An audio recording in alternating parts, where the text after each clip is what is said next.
When Thanksgiving rolls around, is it a big deal when you and Larson sit across the table with your families about who's won more high limit races? Well, the thing about Kyle is he gets to race an Indy 500, the Daytona 500.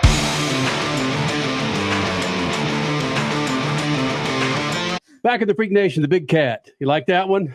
Brad Sweet here in the Freak Nation. And Brad, let's go back to where it was the biggest pocket of money out there for the high limit racing, where you pocketed $70,000 of your own money with that big win. How do you divvy up that money between you and owning that high limit racing? We were at Lakeside Speedway, and the series is ran as obviously a separate entity, and then I drive for Kasey Kahne Racing. So yes, the series obviously pays out the purse money to Kasey Kahne Racing. Then I'm an employee at Kasey Kahne Racing and get distributed my cut based off of my performance and what we have as far as a contract. But it's honestly it's been great. Trying to build the high limit series up, and had a lot of fun this year so far with going to some different tracks and obviously promoting these big events and trying to build these things up a little bit. So anytime as a sprint car racer you can race for 50 grand and win in a weekend, it's pretty big money. And not only did we win the 50, we won the $10,000 bonus, and we won the prelim night. So we really had a really solid weekend with our Napa Auto Parts car, and just excited. There's a lot of big money races. That was the first one kind of the season, so to win the first one kind of gets you excited. It's kind of like winning at the casino, early in the night. You got a little bit in the bank, and just gets you excited, hopefully to win more throughout the season here. Playing with house money, essentially. But here, I want to get to those big purses and that big money that you guys have brought on board with High Limits that is so appreciated for the sprint car community. But going back to Kenny's question, I think it kind of comes from a place of where we are in motorsports in general. And there's been a lot on Roger Penske owning the IndyCar series and owning Team Penske, and his team was caught cheating. So I like your explanation of how it's not the same here. Sure, this is your series along with Kyle Larson, but no. When it comes to you as a driver, you're with a completely separate entity and a team. And in this environment we're in now, some people need to understand that. Yeah, I mean, I do think that there's obviously reasons, for people to question kind of, how it all works, and it's fine. I mean, we want people to understand, and we want high limit racing to have integrity and be viewed as a professional series. So, we don't want anyone to, it to come off as any different. So, I mean, basically, Kyle and I felt like we've been in the sport, we've built a reputation, we have a lot of relationships, and we have a lot of big ideas. It's a sport we love. So, I felt like we had an opportunity to team up with Flo and kind of team up together and actually, try to build the sport up and do the things that we've learned, over the years that we thought could make it better. So you don't know unless you try. And so far it's gone great. But yeah, the series is ran, by Mike Hess, who's their series director, which he's got a lot of experience. He was with the World of Outlaws at one point and ran that series. And, there's multiple people and multiple layers. And, it's kind of nice, honestly. Kyle and I get there and we drive the races and race competitively just like we would at any other race. But when Monday morning comes around and we talk about, how we can get better, how we can grow sprint car racing, that's where we get to kind of, throw out some ideas and work with our team. And, it's all about people. It's never just an individual. So we know it's going to take a lot of people and a lot of very passionate people we already have at High Limit Racing. So keep building our team up and, hopefully keep building the sport up as we do it. So let's get to those big money purses that you have. How difficult was it? Because we're coming off, COVID was 4 or 5 years ago now, but we are still coming off of an era of companies just not wanting to spend a bunch of money without getting a crap ton in return. So how difficult has that been to maintain big money payouts thanks to your sponsors? Yeah, I mean, it's interesting, as you learn, how the economics in the business side of dirt track or any, league or series work. Obviously streaming revenue and rights fees and things like that. You hear a lot of that with NASCAR and F1 and IndyCar and, charters and all these terms get thrown around. And I think a lot of fans don't necessarily quite understand how, everything works, which I didn't either until I've really dug into it all and tried to understand, what's the biggest growth potential for dirt track racing and sprint car racing in general is really it's the streaming has really grown over the last few years. And a lot more fans are a lot more engaged, on a nightly basis to what High Limit Racing and even the World of Outlaws are doing night in and night out. And it's grown the fan base exponentially. And it hasn't necessarily hurt the at-track attendance because the fans are more engaged. But when, one of these national series comes into their market, they're so engaged they want to go see it live. But when they're not able to see it live, they still stay engaged. So it's definitely building the sport up. It's gaining fan base. It used to be you read about it in the newspaper a week later after the event happened, but now they're super engaged in these national series, and there's rivalries getting built, and so there's just more revenue to go around because of the fact that there's more fans engaged and watching it, nightly. So we're not so just dependent on, the crowd at the racetrack every night. We still want to have crowds and atmospheres, so we definitely don't want to discredit that. But I think where we're able to build the sport up, where there's some extra money that there wasn't in the past is, streaming. And then obviously that helps sponsors come on board as well. There's more people watching, than say just at the racetrack. So now sponsors are spending, more money. So it's kind of a snowball effect a little bit. So yeah, it's a healthy time for sprint car racing. And I think we're all trying to be very careful to take what's really good and what's positive about it right now and make sure that we build it up in the right direction, and everybody that's working together to do that. It seems like it's going well. There's some people that are a little bit bitter that really enjoyed the way the status quo was, but I kind of feel like the competition's, been good and been driving the sport up, and it's put pressure in a lot of spots that maybe needed some pressure to make sure that, everybody was getting their fair share of what's going on in the ecosystem. Brad, sweet. Just throwing it on the table. There's a ton of questions. There's 5 different rabbit holes you gave us right there. That I want to follow is you and Kyle Larson are partners in High Limit. When you sit down for these Monday meetings, does he get a little jealous maybe about this extra $50,000 that you found when he was out there traveling the country in a NASCAR ride? Well, he was there, so I got to beat him head to head. He actually got second, so I got family bragging rights for the week. So you never know with Kyle, though. He made his exciting Sunday, so he kind of stole the thunder on Sunday at the Cup race. But that's what's fun about it. Honestly, is Kyle's he's considered to be obviously one of the most talented race car drivers in the world, and certainly in America, in every discipline he gets in. And when he's running these high limit races, it's definitely brings a lot more attention to the race. And even for myself to be able to go head to head with one of the greatest race car drivers in the world and beat him, it's very gratifying. So $50,000, some bragging rights, and we'll take it. I'd love to be the fly on the wall when the two of you are kibitzing back and forth. I'm a huge sprint car fan, World of Outlaws fan. I haven't gotten to because I've followed World of Outlaws for so long.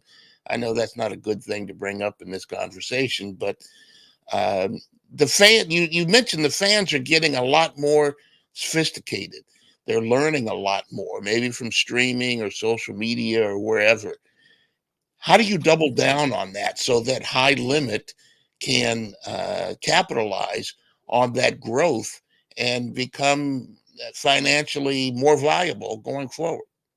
Yeah, and just for the record, I mean, I'm not opposed to talking about the World of Outlaws. I think that's a great brand, and it's I was a part of that brand for a long time, and have no ill will towards World Racing Group or the World of Outlaws. I think we're just simply looking at it a little differently, and we're partnered with Flow, which is a different streaming service than what they have, which is Dirt Vision. And I think that it's all about getting as many fans to be aware of sprint car racing. I really want to get to this. I asked an AI site about what do you do to grow fans. And they came up with some obvious things, but one of the things they came up with, nobody seems to be trying, is dealing with young people, schools, youth organizations, and all of that. How does High Limit double down on the success and the growth and the attention that fans are giving sprint car racing in order to grow its own brand, especially with young people? Yeah, I mean, it's a good question. Obviously, as we get going here, we probably need to look at that same AI service that you got and ask some of those same questions. But we certainly, I mean, we want young fans. We definitely try to engage with the young fans and try to, give them as good of a experience, so that they want to keep coming back. Sprint car racing, one thing it does better than a lot of other forms of racing is the access to the drivers and access to the pit areas and trying to be more efficient with our shows. So, when the races get over, it's not 10, it's 9:30, so those kids can kind of come down and have that experience that we so need them to have to keep them engaged and keep them wanting to come back. Because if it gets boring, or they're going to be on social media, they're going to be tuned out, or they're going to be falling asleep. So just efficient programs, shortening up the programs a little bit, but to your point, engaging at the local level and with boys and girls clubs and other things like that, putting cars on display and it's all about awareness and trying to make more and more fans and kids aware of what sprint car racing is. And then once we, get them there, make it a great experience for them. And I think that's the hardest thing that dirt track racing's fought for a long time is, the shows were maybe a little too long, a little too drug out, and, maybe a little bit unprofessional and maybe not super consistent. And I think that's one thing that we're really trying to work on is efficiency, consistency, start times, end times, so those fans can have a more positive experience more often. And let's jump in with one more here, because what you're saying is part of the AI list, fan engagement. But Kenny, as a joke, a couple of weeks ago, bought up. That sounds like Monster Jam. Just gonna say that. You're saying the same thing of getting fan engagement and that sort of thing. Are you having success at that? Are the kids really responding to these efforts?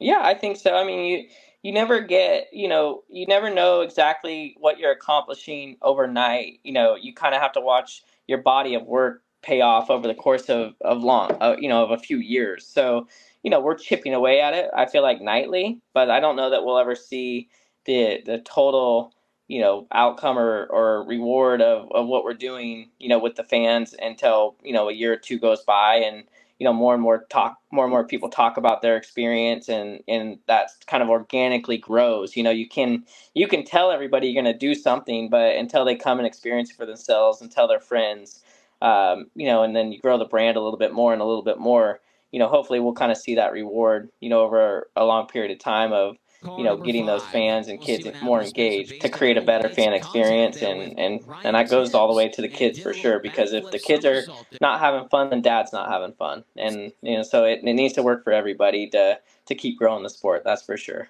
You speaking from experience there?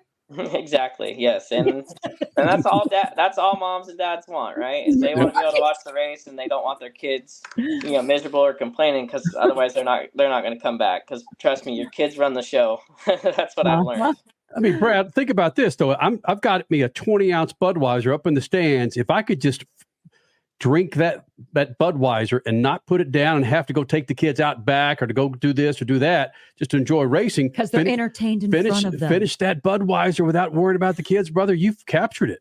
Yeah, I think so. And I think, if you watch one of our races, which I would hope that, maybe down the road you'll give us a shot here and watch. But, we do like when all the drivers come up to do the draw for the dash, we have this wheel and we get kids involved in that. And then we do a dice roll and a fan gets to roll the dice. And, we just try to let the kids, be a lot more a part of the show. And then we try to spend time after the races with the kids as well. And then even before the races, all the drivers now kind of spend 30 minutes at their merchandise trailers. So the kids have a lot of interaction with the drivers. And I can remember when I was a kid, and it was a big deal to meet the drivers, and it's something you kind of forget when you get older. How much that experience could mean to a kid, and so you get a little caught up in trying to focus on what you're doing. But I think for the overall health of the sport and the growth of the sport, it takes all the drivers and team owners working together to put that little extra effort into that stuff that's so meaningful in the long run. So what do the dads say with that 20-ounce Budweiser, and they look down and the sprint car has thrown 20 ounces of mud in that? We try to sell those 20-ounce Budweisers with caps on them, so they can keep their caps on when the cars are going around, and take the cap off and when they're when the cars are racing. So yeah, you got to know when you're going to a dirt race. It's a good dirt race when you got a little dirt in your beer. Heck yes, that's part of it. Part of it. Brad, one thing I want to really get out there, because I believe it was a month and a half ago now when we had Kyle Larson last on our show, and he was the same as what you've been in this interview. Sure, there's high limits and there's World of Outlaws, but you guys are coexisting. And overall, you've referenced this in this interview at least 2 or 3 times. Basically, all boats rise on a high tide. You can coexist. You are trying to overall make the sprint car experience, the sprint car series in general, better. Thanks. Yeah, I mean, I truly believe in that saying, the rising tide raises all ships. And you're seeing more and more teams be able to elevate because of the extra resources that are, that come with a second national series and a bigger, more points fund and more tow money for more cars. So, yeah, I mean, it's a little bit of capitalism meets socialism. You gotta get everybody to rise up together. So, as we build these big events, we need it to be meaningful, from the top to the bottom, and having 2 series, allocates more resources. It's more awareness for fans. It's more content, and overall, I feel like it's increased the health of the sport. No animosity on our end. I know that they definitely don't feel the same way at World Racing Group, but I think over the course of time, it'll make more sense for us all to work together. And I think they'll see that we're not going anywhere. And if we work together, then we won't hurt each other as much. Hey, is there animosity when you show up at a World of Outlaw race? I mean, I just want to take the money and run. So, just like any time though, competition, Mm-hmm. One thing that is, I guess probably a little different for me is that, I've made my living driving a car for the last 15 years of my life. So to make my mortgage payment, to take my wife to a nice dinner, it's all based off of how I perform at a racetrack, and I've competed for every dollar I've earned over the course of time. So I don't look at the business any different as we're competing for fans, and the competition drove me to, another level in the race car. And so this business stuff was going to drive us each to another level, on the business side. And, so I don't have animosity when I go to an outlaw race towards any of the drivers or anything, but there's certainly bragging rights and a little bit of a rivalry building, which I think is great for the sport. Yep. Hey, when Thanksgiving rolls around, is it a big deal when you and Larson sit across the table with your families about who's won more high limit races? Well, the thing about Kyle is he's gets to race an Indy 500, the Daytona 500, race for cup races. So typically I try to steal as much thunder as I can, but he certainly has a lot to talk about. And we give each other crap, but a lot of the time we're actually both pretty proud of each other, and we enjoy working together probably a lot more now than we used to. Brad, but come on, real men and women race on dirt, right? That's right. And you can't, that's the one thing about Kyle is you'd say if he just went to NASCAR and he never came back and raced dirt, you'd be able to talk a little more smack. But the fact that he'll come back and race a midget, a late model, a wing sprint car all within a week, it's kind of hard to talk too much smack about the guy. But I try to get my shots in where I can. I'm really proud that I was able to beat him head to head at Lakeside. He started on the pole. I started in 6th, and I beat him heads up for $50,000. So I'm really proud of that. Anytime I beat him, I I definitely am proud of it. So we'll take it, and hopefully we can keep beating them the rest of the year every time we're racing against them. Well, let's make a point to get more of your race winners here in the Freak Nation. Yeah. If you guys can, we'd love to support what you guys are doing. Anyone that supports racing, especially, what we're doing with High Limit Racing. We love the fact that you guys are asking us tough questions and engaged with what we're doing. So yeah, if you can keep spreading the awareness and the love for High Limit and all of sprint car racing and all of dirt track racing, man, we love it. We love that the sport's growing, and we love our fans, and we appreciate you guys for sure. Can you get out to Arizona in 2025? Damn it! You give me a couple tracks be able to host an event, and we would. Certainly. I get on Google Maps and I zoom in and look at all the different dirt tracks. There's, I wish someone would make an investment out there. It seemed like once we lost Manzanita and I think we lost Canyon and we lost the Arizona Speedway. So it's definitely getting challenging. It's a market we certainly want to be in. So if there's a viable option, send it my way. Bang. All right. It's badass. Brad Sweet here in the Freak Nation. Again, your current points leader in High Limit Racing. Brother, it's always fantastic when you roll in the Freak Nation. Thanks for doing this, man. Yeah, thanks for having me on. I appreciate it. And, hopefully we'll keep these conversations going. The weekend racing is over, or is it? Not on MAV TV. Monday is All-American Racing Night on the network which never leaves the track. Sit back and enjoy grassroots red, white, and blue racing from America's most iconic tracks. Whether it's the precise lines of pavement ovals or the door-banging action of the dirt, MAV TV's Monday night lineup will bring you all the action from this country's legendary four-wheel battlegrounds. Monday night is All-American Racing, only on MAV TV, Motorsports Network. At Lucas Oil, we take pride in creating problem-solving products to make your car care easier.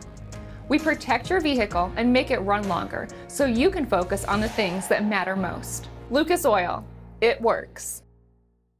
The NASCAR Cup Series Enjoy Illinois 300 hits Worldwide Technology Raceway on June 1st and 2nd, and the racing will be rocking. It's more than just the cars, it's all about the party. Country music's hottest new star, Riley Green, Big and Rich with Gretchen Wilson, Brittany Spencer, Tim Duggar, and Ludacris cranking the party into overdrive.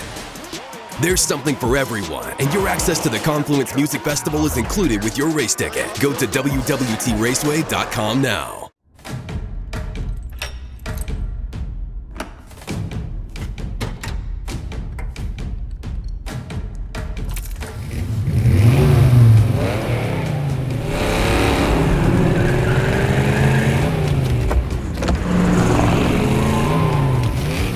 Looking for power to spare? Count on an FVP battery. FVP. Verified, proven.